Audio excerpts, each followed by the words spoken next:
Good morning guys! So today guys ay Tuesday at yun, palis yung mga maapawi na ng probinsya. Ayan. Uwi sila ng 2 linggo guys sa probinsya. Nasira yung kapitan. Morning!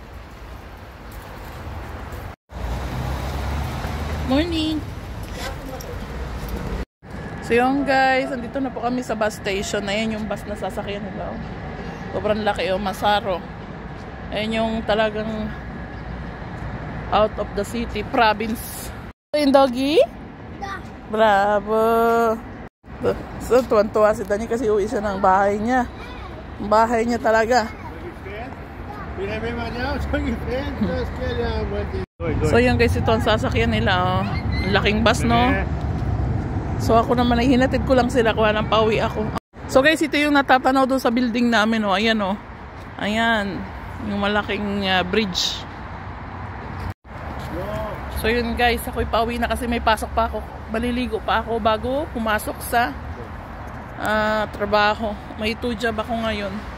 Di ako pwedeng sumama guys kasi alam nyo na kailangan kumita.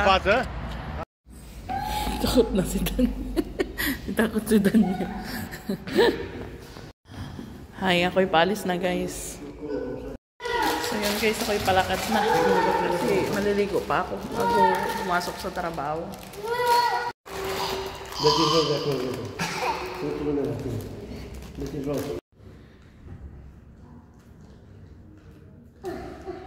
So yun guys, magbubuk na ako ng Bolt. Ako ay nalulungkot kasi hindi ako sanay nang hindi kasama yung mga bata sa mahabang biyahe. Kaya lang kailangan guys. So nandun na sila, iniwan ko muna sila dun sa sa station. Grabe guys, so namimiss ko na yung mga bata. Nakakalungkot. Hindi ako sanay nang malayo sila sa akin. So, mabilis lang naman ang araw. Hi guys! So, nag-isa lang ako dito sa bahay. Malas ko na.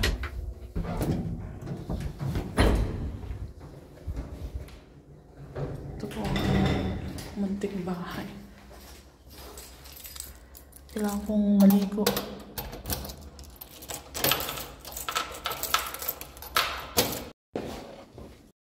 Hello guys, so papasok na tayo. Naligo lang ako, nagsalang lang ako ng damit doon para pagbalik ko sampay na lang. So gabi na ako makakauwi. Oh my god, nalimutan ko palang tanggalin yung damit sa labas. Hindi naman siguro uulan pero ang araw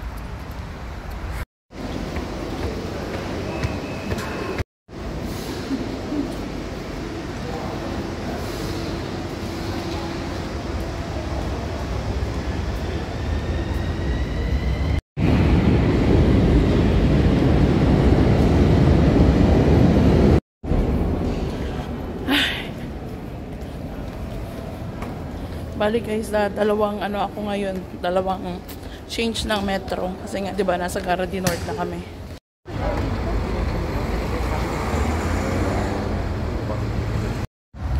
Grabe guys, nakita nyo may nabangga doon aksidente. Yun, doon pa rin yung pulis hanggang ngayon. Wasak yung unahan ng ng sasakyan. Parang pag nakakita akong ganyan guys na aksidente, naalala ko yung nangyari doon kay Petro. Asing wasak talaga yung sasakyan ni Petro na na-aksidente siya. Grabe, parang bumalik sa isip ko yung nangyari. Parang nakakatakot.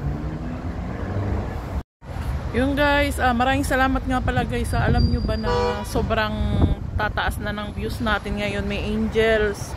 Tumaas po ang views natin. Pansinin nyo po, tingnan nyo po yung mga video, mga views niya. Lumaki, tapos nadagdagan yung followers natin. Yun, hopefully na makarating na tayo sa 32,000 yun. So maraming salamat po guys sa walang sawang pagsuporta nyo. May angels yun, maraming salamat po. Grabe, talagang ang sarap sa pakiramdam guys, sa totoo lang. Maraming salamat po and God bless you all. Maraming pong salamat ulit sa support nyo. So yun guys, dumilim bigla, kita nyo dumilim na, ayan Ayan. So yung guys, hanggang dito na lang kasi mamaya pagpunta ko ng bus mag-edit pa ako ng video. Hindi ko na nagawa mag-edit kanina kasi nga dali-dali din. At alam nyo ba kanina, yung pinuntahan naming unang bus station, yun yung Sagara del Norte na malapit sa amin. Ang problema, yung bus na sasakyan nilang malaki sana, nakita nyo yung sa video doon sa unahan, yung bus na yon ay hindi pala pang hapon pa yon. So ang sasakyan dapat nila yung maliit na bus, yung maliit na katabi. So sabi ko, wag ka nung sumakay kasi sobrang layo ng travel mo. At nakakatakot magbiyahe dun sa maliit guys. Kasi ang mga kasalubong mo, hindi naman sa ano guys safety lang. Ang mga kasalubong nung mga sasakyan nila ay malalaking truck. So sabi ko sa kanya, wag doon, saka magsusuka yung mga bata. Sumusuka si Daniel, si Jacob sa ganong bus na maliit. Hindi sila makagalaw. So sabi ko, pumunta tayo sa isang bus station dito sa Ugor. So doon ko siya, pumunta ulit kami doon, another pamasahe na naman. Pero okay lang. Yun, meron naman bus guys. Merong bus. Kaya nandun na sila ngayon. Nagbabiyahe na yung bus, 12:30. Ay, si Jacob, naulukan ko lang yun na sabi ko kay Jacob na bibilang ko siya ng panibagong bike. Para lang So sabi ko, bilan na lang kita ng bagong bike. Alam mo yun talaga kainaan ni Jacob, ang bike. Parang yung panganay ko sa Pinas. Yung panganay ko sa Pinas, may bago na siyang bike. Nakabili na siya. So, si Jacob naman merong bike guys. Kaya lang yung luma. Pero sabi ko, habang meron, pagtsagaan mo yan. Basta yun lang kainaan niya, bike. So yun guys, hanggang dito na lang ang aking video. Mga bananon, maraming salamat po sa inyong suporta. May Angel. Thank you guys. Bye. See you later. Mag-upload po ako ng panibagong upload. Bye.